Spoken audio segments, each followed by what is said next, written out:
soir, le Cameroun remporte la Coupe d'Afrique des Nations CAN 2017 du Gabon. Les Lions indomptables s'imposent face à l'Égypte 2-1, le 5e titre pour le Cameroun au bout de 15 années de maigre moisson.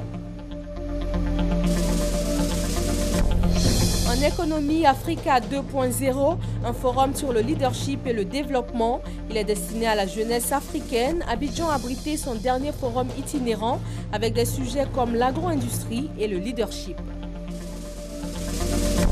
La Banque africaine de développement BAD apporte son appui à la Côte d'Ivoire pour le renforcement de l'inclusion et de la cohésion sociale.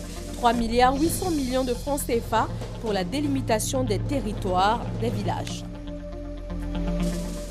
Une cour d'appel américaine a rejeté la demande de l'administration Trump de rétablir l'application du décret migratoire signé par le président américain, rouvrant ainsi les portes du pays aux ressortissants de 7 pays musulmans. Bonsoir à tous. Le Cameroun est le nouveau champion d'Afrique de football. Les Lions indomptables ont remporté la CAN 2017 face à l'Égypte sur un score final de 2-1. Le trophée repart donc au Cameroun cette année pour la 5e fois, après 2 victoires successives en 2000 et en 2002. Les 2 buts marqués lors de cette rencontre en images. Empêche le ballon de sortir, il va s'appuyer sur Mohamed Salah. Encore une fois une passe décisive. Et El Neni, fin de centre, c'est la frappe qu'il choisit. Ondoa s'incline. Il ne peut pas centrer, il n'y a personne. Il est curieux d'ailleurs que Ondoa, il est trompé par le métier d'El Neni et le regard d'El Neni. Attentif avec Mukanjo. La tête d'Nkoulou. L'égalisation pour le Cameroun. Les supporters exultent et il fait chavirer Nkoulou. Le stade de l'amitié et la Dari encaisse son 2e but dans le jeu dans cette Coupe d'Afrique des Nations. Nkoulou. C'est lui qui avait envoyé déjà cette équipe en finale et en demi-finale plus exactement en marquant ce tir au but. Il est maintenant dans les nuages car il a gagné son trophée. Celle où ils avaient battu le Ghana 1-0 ont dû céder. En économie, Africa 2.0, une association panafricaine s'engage à faire des jeunes leaders et entrepreneurs des instruments accomplis pour le développement de l'Afrique. Ces derniers forums itinérants se sont tenus ici à Abidjan. Franck Adio.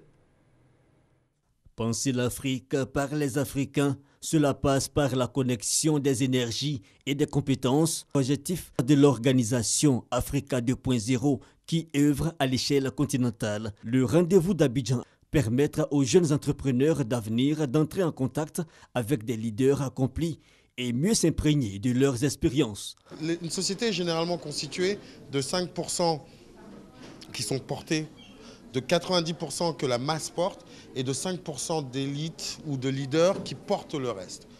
Si l'Afrique est capable de produire par un dialogue intergénérationnel un taux de leaders beaucoup plus important, mais tant quantitativement que qualitativement, là on aura vraiment une génération qui pourra devenir championne du monde. Et c'est parce que c'est l'enjeu aujourd'hui.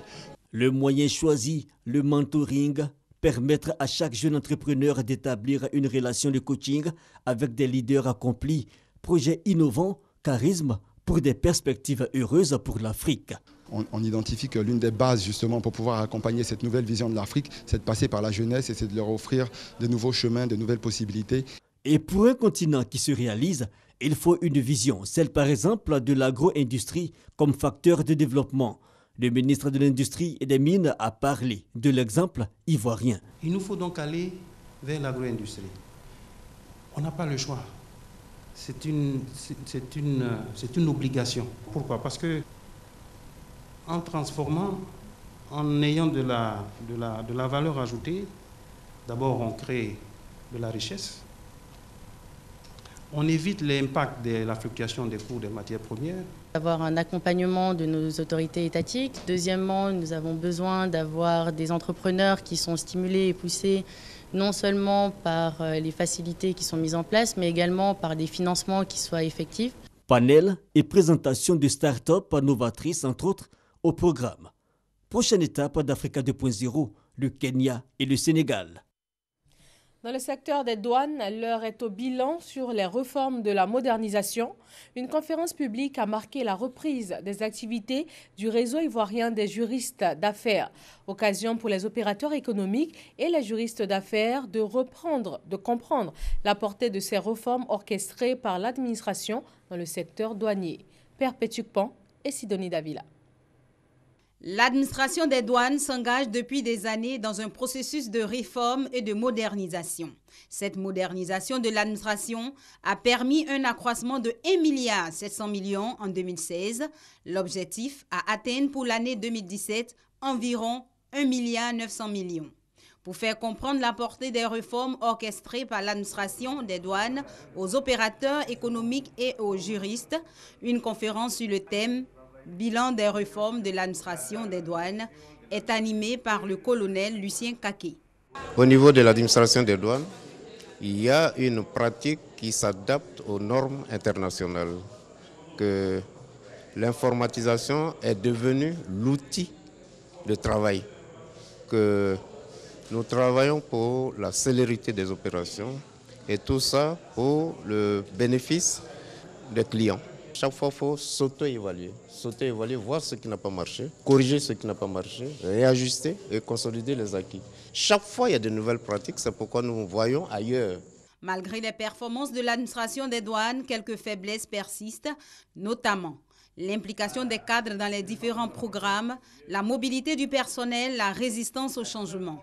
Le conférencier demande ainsi l'implication des agents des douanes dans ces réformes pour la protection de l'économie et de la population ivoirienne. La mine d'or de Tongon, dans la région du Poro, a été ouverte en 2011 avec une réserve de 90 tonnes.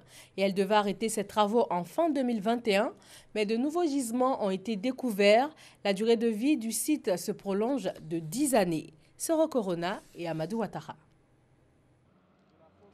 Le développement minier de la Côte d'Ivoire, initié sous la gouvernance du président de la République Alassane Ouattara, connaît des résultats positifs. La production annuelle de l'or a augmenté avec l'ouverture de la mine d'or de Tongon avec une production de 7 à 8 tonnes par an. Pour l'année 2016, ce sont 260 000 onces d'or extraits. Une once équivaut à 31,103 grammes. Prévu pour être fermé en 2021, après 10 ans d'activité, les dernières explorations font état de la découverte de nouveaux gisements. C'est au cours d'une conférence de presse que la nouvelle a été rendue publique. Pour Marc Bristow, directeur général de ce site aurifère, Tongon envisage produire 285 000 onces en 2017 et 290 000 onces par an pour les 3 prochaines années. En plus des recherches pour prolonger la durée de vie de la mine de Tongon, des gisements ont été découverts à Mankono et Bundiali. Le but est d'atteindre 5 millions d'onces. Au cours de cette rencontre trimestrielle avec la presse, le directeur de la mine d'or de Tongon s'est prononcé sur ses actions sociales. La contribution de Tongon à l'économie ivoirienne est chiffrée à 541 milliards de francs CFA. Concernant le volet communautaire, la compagnie a investi près de 4 milliards de francs CFA dans l'éducation, l'eau potable et la route. D'autres projets concernant les activités génératrices de revenus sont en cours à hauteur de 157 millions de francs CFA. 15 véhicules et 75 motos ont été remis à la direction du foncier rural du ministère de l'Agriculture et du Développement rural. Un appui de la BAD en vue de la réalisation des activités liées à la délimitation des territoires des villages. Plus de 1700 territoires de villages des régions du Grand Ouest et aussi du nord-est de la Côte d'Ivoire sont concernés. Noël Niagno. C'est un ministre visiblement heureux qui reçoit de façon symbolique des mains du directeur général du plan, au nom du ministre du Plan et du Développement, les clés d'un des 15 véhicules et 75 motos. Parce que cet acte marque le début de la mise en œuvre de sa vision de l'administration agricole et du développement rural pour l'année 2017. Ce matériel roulant sera mis à la disposition de la direction du foncier rural, des directions régionales et départementales des régions du Grand Ouest et du Nord-Est de la Côte d'Ivoire. Dotés ainsi de moyens conséquents, les agents des dites directions iront à la rencontre des populations pour créer des comités villageois du foncier rural avec comme impact premier réduire les conflits intercommunautaires. De plus, organiser des campagnes de sensibilisation sur le code du foncier, sur les droits de succession de la femme en matière du foncier rural. Enfin, procéder à la délimitation de 1761 villages des régions du Grand Ouest et du Nord-Est. Toutes choses qui vont contribuer au renforcement de l'inclusion et de la cohésion sociale. Montant total de l'appui budgétaire de la BAD, Banque africaine de développement, 3,8 milliards de francs CFA, qui a permis l'acquisition de ce matériel roulant d'une valeur de 368 312 998 francs CFA. Direction Korodougou dans la région du Béré. La société coopérative des producteurs de noix de cajou prévoit d'investir plus de 30 millions de francs CFA en 2017. Elle a entre autres procédé à la pose de la première pierre d'un bâtiment de 3 salles de classe avec des bureaux d'instituteurs. Amadou Ouattara. Pose de la première pierre d'une école de 3 salles de classe avec bureau à Bondougou. Remise de motos aux meilleurs délégués de la société coopérative des producteurs de noix de cajou de Korodougou, CPNK, et un bon de carburant de 300 litres à la brigade de gendarmerie de Tinungwe pour la sécurisation des populations, également pour la sécurisation de la campagne de commercialisation de la noix de cajou au titre de l'année 2016-2017. Des actions pour le bien-être des populations. Des actions matérialisées à l'issue de la 5e Assemblée générale ordinaire de la Société coopérative des producteurs de noix de cajou de Korodougou. Une rencontre bilan qui a mobilisé autorités administratives, politiques, coutumières et les partenaires du monde agricole de la région du Béré. Tous ont relevé le travail abattu par cette coopérative pour le développement de la localité. Plus de 30 millions de francs CFA, c'est le montant des investissements au profit des populations pour l'année 2017. Aujourd'hui, nous travaillons en coopérative et nous essayons d'aider notre population. J'appelle les coopératives à une collaboration franche et je lance un appel à toutes les coopératives de la région du Béré. Et ensemble, nous pouvons gagner le pari. Depuis 2 ans, la région du Béré occupe la première place sur le plan national dans la production de la noix de cajou, avec plus de 100 000 tonnes selon les chiffres du Conseil coton Anacad. Et la société coopérative des producteurs de noix de cajou du Korodougou contribue à plus de 70% à cette production. Vavois, dans la région du Haut-Sassandra, est l'une des plus vieilles circonscriptions administratives du pays. Mais les infrastructures de base y font défaut. Écoles, routes, hôpitaux, les populations de Vavois ont de grandes attentes. Eugène Atoubé. Les bureaux de la sous-préfecture de Vavois, un bâtiment neuf construit sur les ruines des anciens locaux incendiés au plus fort de la crise post-électorale, livré aux populations le 20 mai 2016. À Vavois, ce bâtiment administratif est vu comme le symbole de la renaissance de ce chef-lieu de sous-préfecture. Notre sous-préfecture n'existait que de nom, mais aujourd'hui, nous voyons un bâtiment flambant neuf. C'est sous l'impulsion de nos autorités administratives que nous avons pu avoir cela. Les perspectives sont encore bonnes. Le président de la République a décidé d'électrifier tous les villages de plus de 500 habitants, d'équiper les 10 villages en eau potable et la réhabilitation des routes. Vavois, une sous-préfecture sur le chemin du progrès et du développement, avec pour acteurs majeurs les autorités administratives qui se sont succédées à la tête de cette circonscription. Avec les populations, les rapports sont francs et sincères, la collaboration parfaite. Conséquence, responsables d'associations de femmes et de jeunesse, cadres, responsables de mutuelles et chefs coutumiers trouvent en leurs autorités administratives locales la boussole face à leurs préoccupations, leurs attentes et leurs espoirs. Le problème qui se pose au collège moderne de Bonoufla, c'est le problème de l'électricité. Le matériel informatique est là, mais malheureusement, nous ne sommes pas connectés au réseau. Quand tu veux t'établir un jugement supplétif, on te fait prendre un certificat de recherche infructueuse ici et tu vas à Daloa, au tribunal. Et souvent même, tu n'arrives pas à avoir le jugement. L'eau courante n'a jamais été suffisante. C'est vrai qu'il y a eu plusieurs tentatives, mais jusqu'à aujourd'hui, avec la population qui galope d'année en année, vraiment l'eau ne suffit pas. En plus, à partir de la dernière crise, là, vraiment la ville a connu un développement exponentiel, de sorte qu'à la périphérie, il n'y a pas de courant. Pour l'histoire, déjà en 1909, Vavois était sous-préfecture, avec pour commandant un Français, Raymond Alfred. Et c'est le 14 septembre 1961 qu'un Ivoirien y est nommé sous-préfet. Pour la première fois, il s'agit de Pierre Loboué, administrateur civil. Le temps a passé et malgré ses atouts et potentialités agricoles, son cosmopolitisme et son dynamisme économique, les manques de Vavois sont encore nombreux. Les cadres et les élus, sur les épaules de qui les populations font reposer le développement de leur localité, ne sont pas à la hauteur des attentes et des espoirs placés en eux.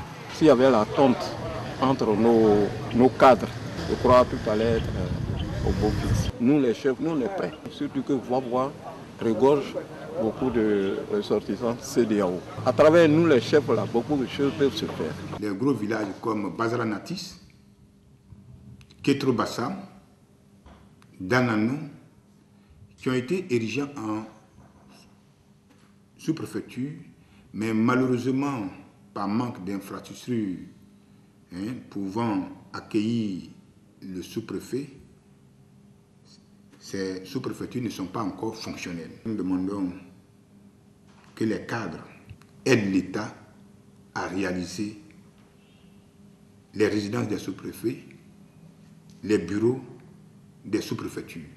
Lors de la cérémonie de passation des charges, les populations se sont encore félicitées de ce que les autorités administratives s'associent à elles pour agir en faveur du progrès et du développement de la sous-préfecture de Vavois. 35 militaires ivoiriens ont été formés à l'usage d'engins blindés au champ de tir de Lomo Nord à Toumaudi. À la fin de la formation dispensée par un groupe français d'armement, une manœuvre tactique a permis de mettre en scène les acquis des militaires ivoiriens. Abou Sanogo. Démonstration de tir télé opérée au canon de 20 mm et de 7 mm 62. Instruction de tir en mouvement. Exercice d'embarquement et débarquement du personnel. Et démonstration de mobilité en tout terrain. Un exercice tactique avec tir de balles réelles a été monté mettant en scène la réduction d'un ennemi virtuel par une section mixte composée d'éléments du 1er bataillon blindé, de l'unité d'intervention de la gendarmerie nationale, du groupe d'escadron blindé de la gendarmerie nationale et des forces spéciales. Cette manœuvre tactique met en scène les acquis des militaires ivoiriens. Initiée par un groupe français spécialisé dans la fabrication d'armement, la manœuvre a permis de prouver la précision de l'engin blindé, même en mouvement et sa grande maniabilité, quel que soit le terrain qui s'offre à lui. 35 militaires ivoiriens dont 6 tireurs, 6 pilotes et 23 personnels embarqués issus des forces armées de Côte d'Ivoire, de la gendarmerie nationale et des forces spéciales ont donc été formés. Cet engin répond parfaitement à tous les besoins opérationnels d'une armée. Nous sommes intéressés, nous allons jouer notre partition dans ce dossier.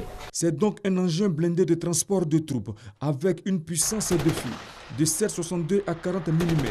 Il est équipé d'une rampe arrière hydraulique, d'un capteur d'alerte laser et d'un lance-grenade fumigène. Il pèse 27 tonnes et peut transporter 14 combattants. Les forces armées de Côte d'Ivoire ont reçu 600 matelas pour près de 20 millions de francs CFA. Un geste citoyen de 2 opérateurs économiques. Ils entendent ainsi contribuer à l'amélioration des conditions de vie et de travail des soldats ivoiriens. Dans la commune de Yopougon, un jardin public hier délaissé est aujourd'hui devenu un véritable havre de paix, un lieu de détente. Il a retrouvé des couleurs grâce au don de soi d'un jardinier bénévole. Il a décidé de redonner vie à cet endroit, d'y faire renaître la nature. Serge Coléa. Il y a encore quelques mois, cet espace situé dans l'angle du premier échangeur de Yopougon, quand on vient d'Adjamé, était un jardin abandonné. Lieu de convergence de jeunes délinquants aux pratiques illicites. Ibrahim, habitant de la commune aujourd'hui habitué du site à Relouqué, s'en souvient. C'était un nid de malfrats et un citoyen normal ne pouvait pas traverser ces parcs-là en pleine journée. Il y a de cela 6 mois, vous ne pouvez pas oser. Le maître d'œuvre de cet endroit de repos qui baigne dans une atmosphère naturelle en pleine ville, c'est cet homme. Quand je suis arrivé ici, tout était complètement foutu. C'était la poubelle, donc il fallait prendre la machette, la daba pour nettoyer au fur et à mesure. Il a vraiment mis de l'ordre. Et dans ses débuts, la police pouvait faire 2 ou 3 passages ici par semaine pour rafler les gens. Et depuis un certain temps, la police a constaté que l'ordre est revenu. Amoureux de la nature, cet ancien agent de bureau, âgé de 58 ans, se bat tous les jours pour donner fière allure à cet espace. Des nattes, des hamacs, des lits dressés dans un environnement sain qui attire forcément. Il y allait un jour au boulot, puis j'ai passé dans un taxi, puis j'ai vu le coin étant bien propre, entretenu. Bon, j'ai dit, bon, ce coin, en tout cas, un dimanche, il venu me reposer comme ça ici. Ce qui m'amène ici, c'est l'air que je respire, la quiétude, un peu la tranquillité. L'espace, c'est bien cool, quoi. C'est génial. Bon, pas d'emmerdement, bien propre. Raison pour laquelle ici ça me permet de travailler dans la tranquillité, sans emmerdement. Jeune couple, travailleurs en quête d'inspiration, groupe d'amis, solitaires, prenant du repos en toute quiétude, l'endroit respire désormais la vie. Zoumana, ce jardinier bénévole, n'est pas à sa première expérience.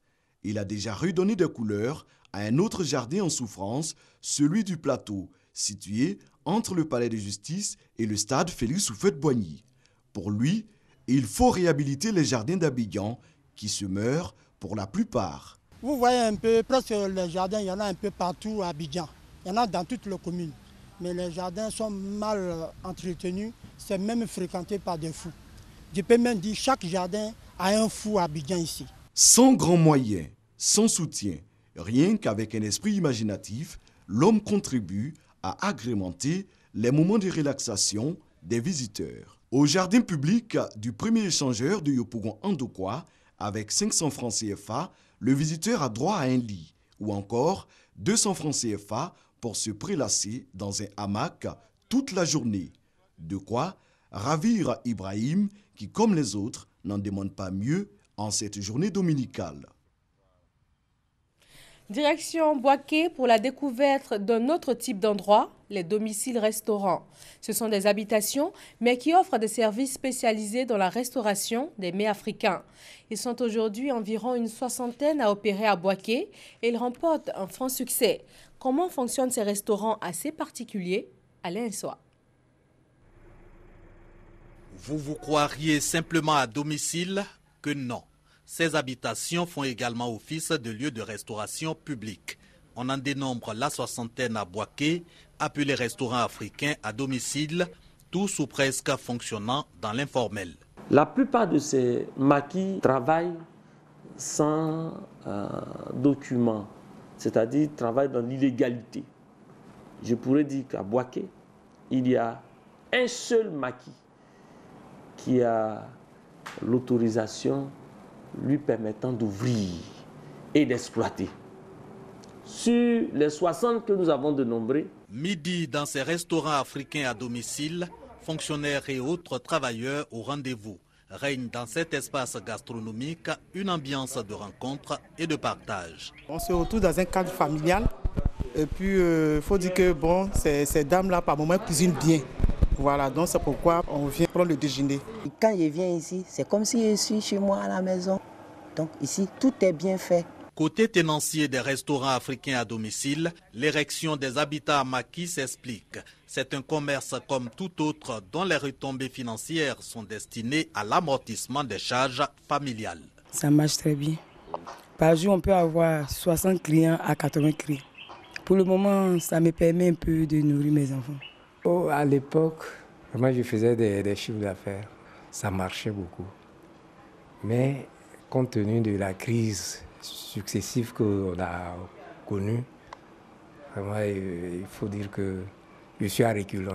Ouvrir son domicile au public, pas vraiment un risque au niveau sécuritaire, répondent les tenanciers des restaurants africains à domicile. Ça fait déjà 2 ans que nous sommes installés. On n'a pas encore eu de problème avec les clients. Par rapport au vol, par rapport aux visites nocturnes, jamais. Jusque-là, les vols, tout ça, bon, vraiment, c'est Dieu merci. Je n'en ai pas encore reçu. À noter que ce sont au total 120 restaurants et maquis affiliés qui animent le quotidien gastronomique de la région de Gbeke. Le ministère du Tourisme s'active pour les réorganiser pour faire de la restauration un secteur véritablement pourvoyeur de richesses. Un mode culture avec la 4e édition de la fête de la cohésion sociale dans le village d'Abako à 25 km de Dabou. Le retour aux sources est au centre de l'édition 2017. Franck Quadio. Le village d'Abrako, à 25 km de Dabou, littoral ivoirien, est en fête. C'est l'Adimanga et Kesso. En langue locale, les natifs d'Adimanga savent s'amuser. Nous sommes à la 4e édition. Procession à travers les rues du village, en fanfare ou avec les flambeaux pour éclairer le parcours. Puis le lendemain, course à des pirogues, concours de lancer de l'épervier, le meilleur pêcheur, mais aussi la meilleure cuisinière avec en attraction le popoli, la pâte de manioc. Sans oublier les jeux traditionnels, le montro-montro, jeu de la ronde, le wanchake, le lancer des chaussures, la dimanga et kesso, une célébration festive qui à Abrako a tout son sens. Au lieu de venir tout le temps enterrer et se retrouver autour de verres pour boire pendant que le corps est couché, cette fois-ci non, il ne faut pas venir pour enterrer, mais il faut venir plutôt pour s'amuser, pour égayer le village. La particularité de cette édition 2017, l'hommage rendu à un village voisin situé de l'autre côté de la lagune, portant étrangement le nom d'Adumanga. Donner le nom à celui qu'on ne voit pas, c'est le Seigneur Dieu. Voilà pourquoi ils ont donné le nom au Seigneur pour dire Godo Godo Adumanga. Bon, maintenant ce village d'Abrako, ils ont entendu ce nom. Ils ne savent pas ce qui signifie le nom Adumanga. Donc ils sont allés voir les chefs du village pour leur demander la signification du village d'Adumanga. Voilà, on les a expliqués. Donc ils ont dit que bon, dans ce cas, il faut qu'ils soient des frères entre eux. Et pour bien faire les choses, un jumelage à Brako, plus précisément le quartier Sadjo, au village d'Adumanga. Deux peuples frères qui n'auront de cesse de symboliser la cohésion, le véritable sens de la Dimanga et Kesso. L'église catholique Sainte-Cécile du Vallon dans la commune de Cocody fête 25 années d'existence. Toutes les communautés religieuses ont pris part à la célébration de ce jubilé d'argent. Les fidèles ont été invités à cultiver l'amour et le pardon. Godefroy Okambawa et Herman Guivet. 25 bougies portées par 25 jeunes gens, tous âgés de 25 ans. Symbole des 25 ans de l'église catholique Sainte-Cécile, la patronne des musiciennes. Nous sommes aux Deux Plateaux Vallon, dans la commune de Cocody. 25 ans de partage, d'amour et surtout de marche à la suite du Christ pour cette communauté chrétienne. L'église a 25 ans. Pour nous, c'est vraiment une immense joie, un immense plaisir. Et c'est le lien aussi quand même de penser à tous ceux qui ont contribué à ce dynamisme. Quand on créait l'église, je n'étais pas encore née, mais aujourd'hui je célèbre cette fête parce que c'est la fête de l'église. Je me sens en joie parce que les 25 ans qui se sont passés sur cette paroisse, nous venons de les vivre encore à nouveau, comme si c'était hier. Occasion pour le curé de la paroisse d'inviter les fidèles chrétiens à une réconciliation, au pardon et à la tolérance. Moi j'ai de la chance. Je viens à peine d'arriver sur la paroisse l'année dernière seulement. Et puis voilà que nous sommes en plein jubilé d'argent. Il faut tuer la méchanceté. Il faut tuer l'indifférence. Il faut vivre avec les autres comme on vit avec son frère. Parce que nous sommes tous du même Père qui est Dieu, qui nous aime d'un amour maternel. Ce jubilé d'argent a été marqué par plusieurs festivités avec la participation des communautés islamiques et évangéliques. 7 curés se sont succédés à la tête de cette paroisse depuis sa consécration en 1991. 22h02, un tour du monde en images pour terminer ce journal. L'actualité en 7 jours, marquée cette semaine par le décret anti-immigration imposé par le président américain et qui suscite des vagues de protestations partout dans le monde. Sur le continent africain, on note le décès du père de la démocratie congolaise, l'opposant historique Étienne Tshisekedi. Le 7 sur 7, 7 jours d'actualité internationale, vu par Sidonie Davila.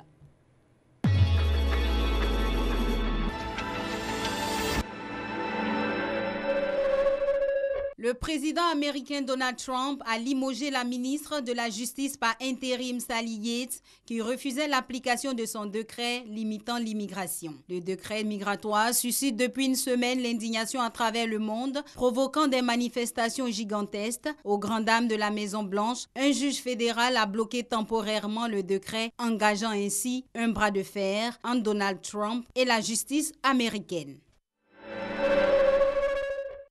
Addis Abeba, les rideaux sont tombés sur la 28e session du sommet de l'Union africaine ce mardi. Une session historique dont le thème principal a été « Tirer pleinement parti du dividende démographique en investissant dans la jeunesse ». À cette occasion, outre l'élection du président Alpha Condé à la tête de l'organisation et celle du Tchadien Moussa Faki à la tête de la commission, l'on enregistre le retour du Maroc au sein de l'UA après 32 ans de politique de la chaise vide.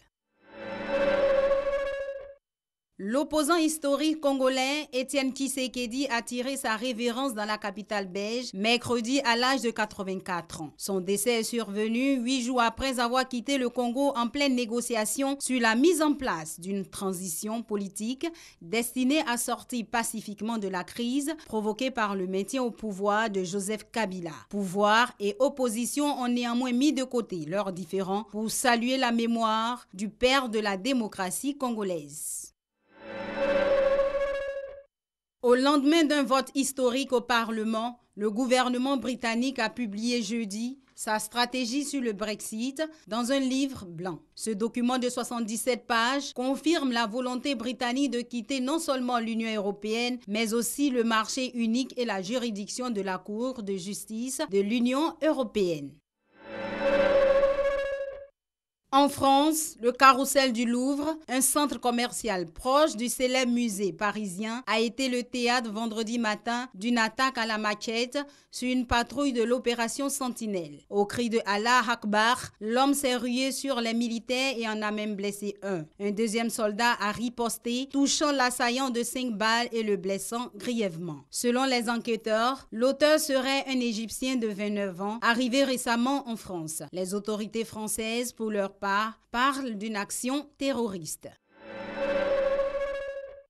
Entre l'investiture de Benoît Hamon à Paris et les 3 grands meetings à Lyon de Marine Le Pen, Emmanuel Macron et Jean-Luc Mélenchon, ce premier week-end de février donne le véritable top départ de la campagne pour la présidentielle française de 2017. Le gouvernement roumain a fini par céder samedi à la pression d'une vaste contestation populaire. Ce dimanche, le Premier ministre promet l'abrogation du décret assouplissant la législation anticorruption, espérant ainsi apaiser la colère des centaines de milliers de Roumains. Ces derniers ont salué ce revirement par des cris de victoire. Les manifestations quotidiennes ont rassemblé environ 200 000 personnes dans toute la Roumanie cette semaine, un record depuis la chute du communisme dans ce pays de 20 millions d'habitants.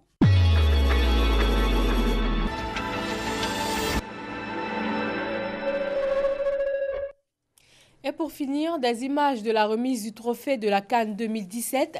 Le Cameroun est le nouveau champion d'Afrique de football. Les Lions indomptables ont remporté la CAN face à l'Égypte sur un score final de 2-1. Le trophée repart donc au Cameroun cette année pour la 5e fois, après 2 victoires successives en 2000 et en 2002. Voilà, merci de votre attention. Je vous retrouve demain soir pour un autre journal sur RTI 1. Surtout, très bonne fin de soirée à tous.